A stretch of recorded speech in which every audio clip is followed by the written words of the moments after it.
At the time, on June 17, 2008, I received this letter from the Prime Minister Department.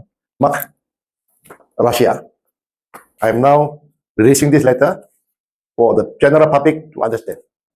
Recently, I saw news that President of STAR, Dr. Jeffrey Kittingan, had been asked to explain to the SPRM about some allegations of corruption. Now, I don't believe those allegations. And I want to urge our Sabahan political leaders, such as Dr. Jeffrey, to be brave, to be not fearful, and to continue the fight for Sabah rights. As we all know, Dr. Jeffrey has been for many, many years fighting for Sabah rights, even to the point of being detained without trial under the then Internal Security Act. Now, what I want to say today is, in my last 40 years in Sabah politics, sometimes in government, sometimes in opposition, I can say what we are seeing now in Sabah is how law enforcement agencies, such as the Malaysia Anti-Corruption Commission, or MACC, in Malay is SPRM, is been weaponized to become a weapon in order to subdue Sabahans punya fight and struggle for Sabah rights and Sabah resources. Now, it happened to me in June 2008. I just give a short chronology. At that time, after the general election in March 2008, the Barisan Nasional federal government, for the first time in its history, lost its two-thirds majority. That means the federal government, Barisan Nasional, depended on the MPs from Sabah and Sarawak for its two-thirds majority. I call that the window of opportunity for Sabah and Sarawak to claim back the rights of Sabah and Sarawak under the Malaysia Agreement 1963. Towards the end, Parti Maju Sabah SAPP and our two members of parliament, at that time for Sepangga and Tawau, wanted to move a vote of no confidence in the then Prime Minister. That was in June 2008. We were supposed to make the announcement of no confidence in the then Prime Minister on the 18th of June 2008. Now, suddenly, the day before that, on the 17th of June, I received a fax from the Prime Minister's department nominating me as a senator. You see? And I consider that an insult and an attempted bribery for me to toe the line of the then federal government, because we were about to move a vote of no confidence in the then Prime Minister.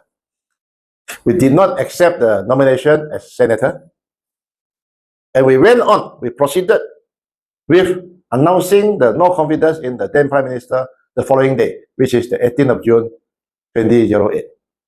You know what happened? After that, on the 20th of June, 2 days later, the Director of Anti-Corruption Agency Malaysia announced on television and was reported in all the mainstream media that Yong Tet Lee was under investigation for a bribery involving 5 billion ringgit in the year 1996, when I first became the Chief Minister. I knew for a fact that no such corruption existed. You know, now this goes to show that the ACA at that time, Anti-Corruption Agency at that time, was being weaponized, you see, to threaten me. Now, just 2 days ago, or just 3 days ago, I was being nominated by the Prime Minister Department to become a senator. It means that they have done background check. They have done background check and screening and among law enforcement agencies, including the ACA, before they nominated me to be a senator. Yet, because I did not toe the line, they announced that I was under investigation for corruption. Nothing came out of that allegation. Telephoned the office of the director of ACA at Kota Kinabalu, offering myself to have my statement taken. And the answer to me was, there was no such plan. I called the ACA office because I was about to go overseas to attend the graduation ceremony, university graduation ceremony of my son in the United Kingdom.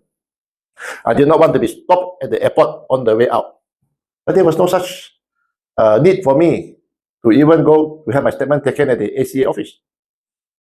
I later realized that the announcement by ACA to investigate me for corruption was because it was a tactic to scare, to make other MPs afraid to follow what SAPP had done to declare no confidence in the Prime Minister of the day. And it worked because none of the other members of parliament or political parties followed what SAPP had done on June 18, 2008. Now, this shows a weaponization of law enforcement agencies. To put it simply, it means to toe the federal line means no actions will be taken against the leaders concerned. To refuse to toe the federal line could result in criminal prosecution against the leaders concerned. Now, this is how federal bullying works in the politics of federalism. Now, this is important because we want our leaders to be berani, we want our leaders to be bersih, and we want our leaders to be benar. Bersih, berani, benar. We are berani because we are bersih. And we are berani because we are benar. We are clean, we are truthful, therefore we are brave. Now, we need Sabahan leaders to be like this so that we can continue to fight for the interests of Sabah, or else if they have their career been threatened by possible criminal investigation, possible criminal charges, then they would surrender Sabah rights. If they want to protect their personal interests, they might be vulnerable to surrender or to compromise on Sabah rights. Now, I remember a quote from the former President John F. Kennedy of the United States. Do not fear to negotiate, but do not negotiate out of fear. That's my message today, that Sabahans and our leaders must be brave, must be courageous, fear not.